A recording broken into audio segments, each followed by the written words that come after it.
So I'd like to start out by asking for a little audience participation. I need a little flag waving. Do I have some volunteers? Great, okay.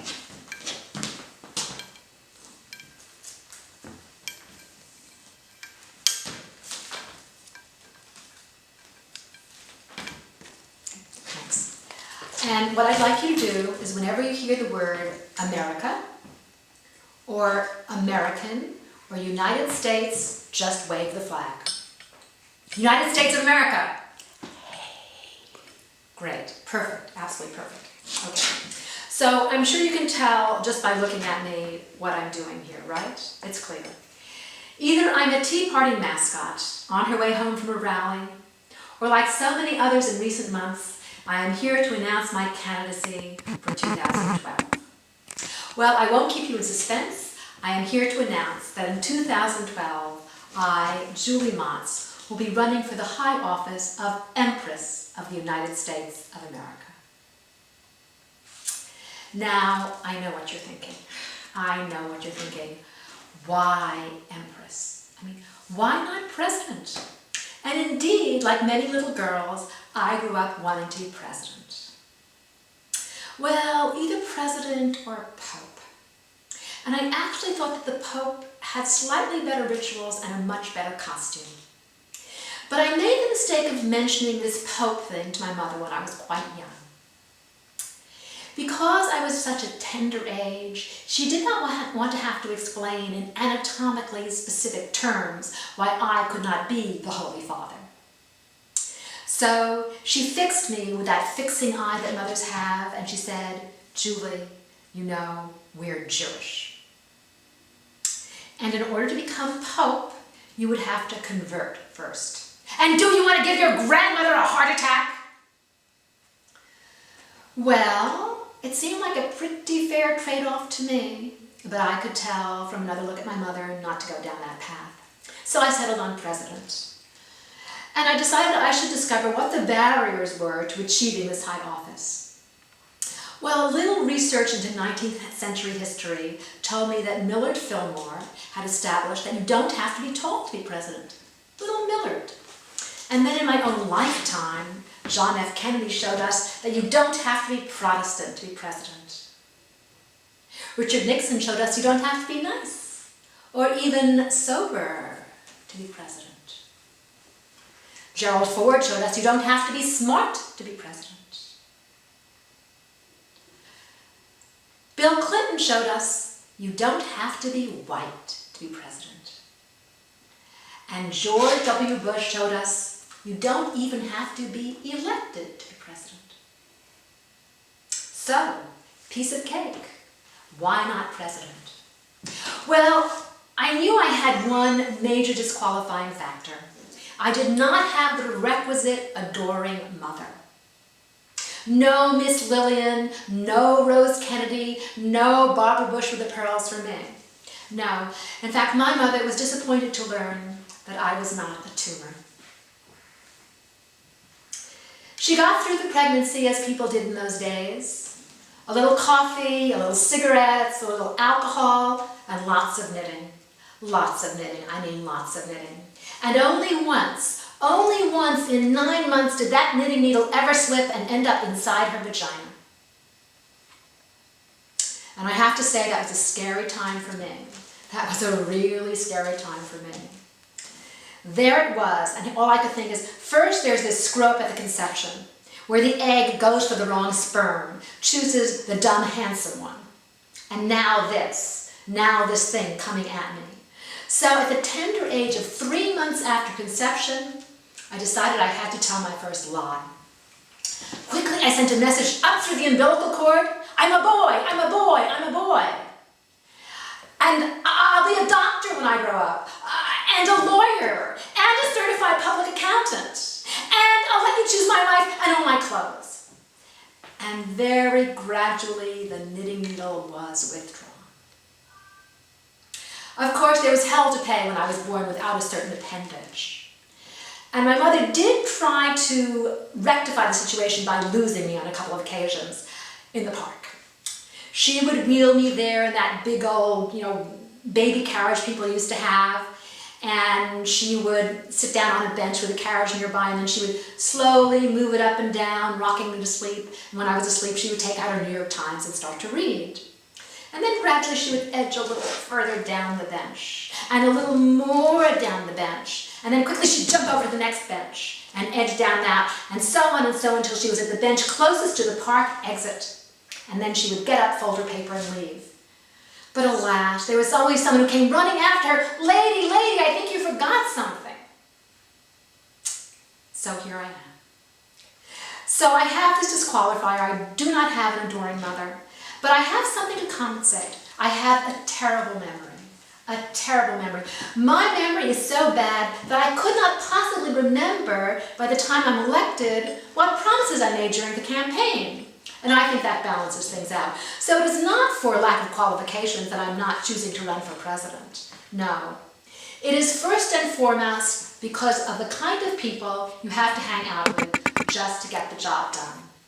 Starting with the Congress. The Congress, which as their very name implies, well, their very name and the activities of people like Newt Gingrich and Tony Weiner have their mind on only one thing. The Congress. And then there's that other high body, that other branch of government, the Supreme Court. The Supreme Court, one of whose members was a pubic hair away from not being confirmed. And then, of course, there are the presidential interns, the dear little interns. Who wants to spend all their time worrying about being cornered in the Oval Office? Well, I guess they made it an Oval Office so you couldn't be cornered. Anyway, chased around the presidential desk over and over again by some young person who wants to put their mouth on your genitals. No. I do not want to be president first and foremost because of the kinds of people the president has to hang out with.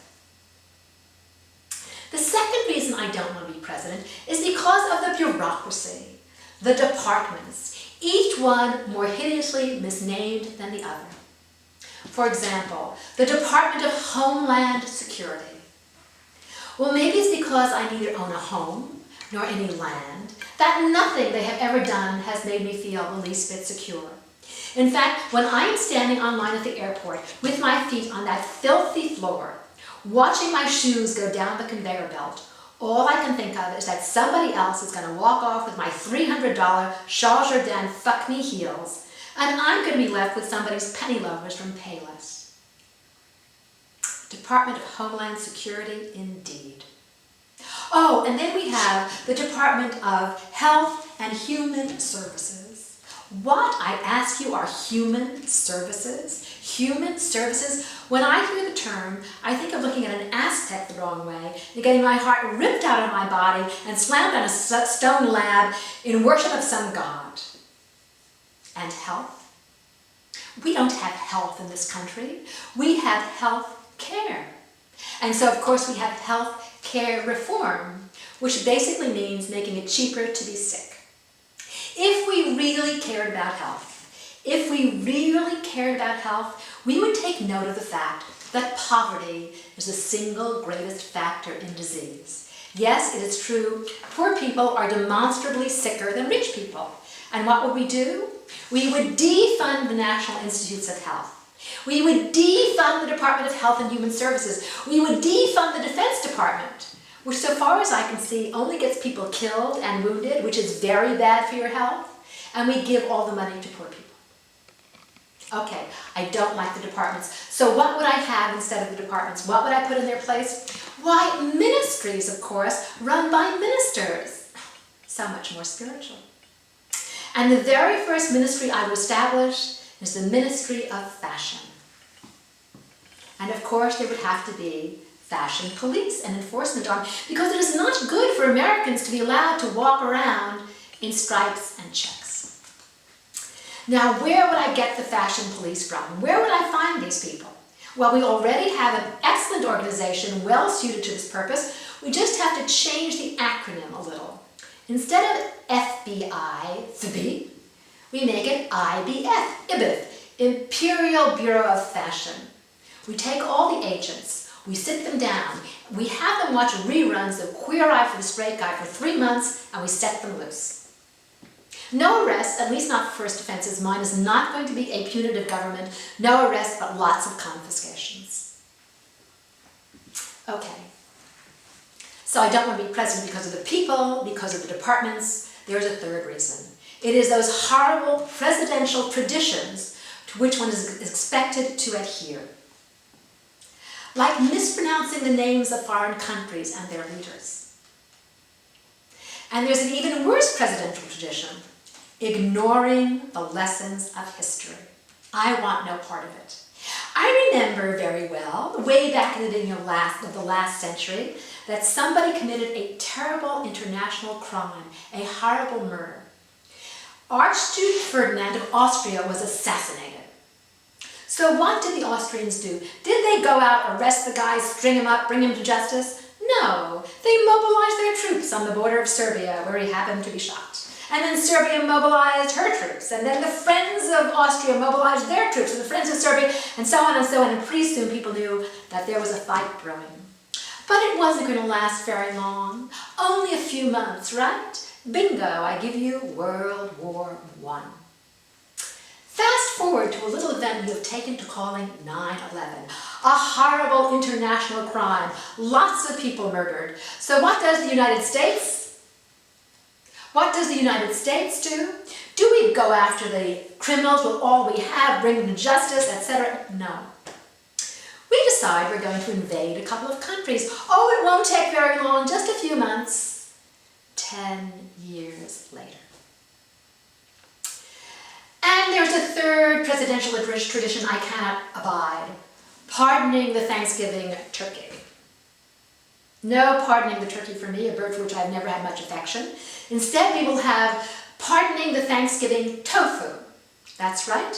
Every year at Thanksgiving, 100 pounds of tofu that are designated for tofurkey will be pardoned, and they will be carved into a replica of the imperial seal instead and put on display behind refrigerated glass for a year, at the end of which the tofu will be recycled and used as stuffing for hypoallergenic pillows, which will either be given away to the poor or autographed by me and sold to increase the coffers of the imperial treasury. Now, I mentioned an imperial seal, so I'm sure you're going to want to know what's on it.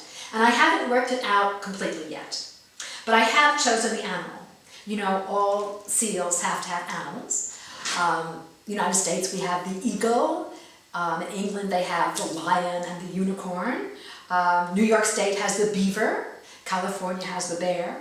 So my imperial seal will have on it the mink with teeth bared.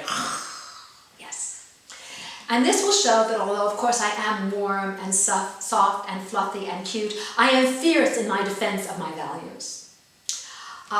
It will also have a certain nostalgic whiff of elegance about it and underscore my commitment to preservation of wildlife. So the mink, teeth bared on the imperial seal. So I've outlined the reasons I don't want to be president, but I know what you're asking. I mean, why Empress? Why Empress? Why not Queen, for example? Queen. I ask you. I live in the San Francisco Bay Area. Do you know how much competition I would have? No.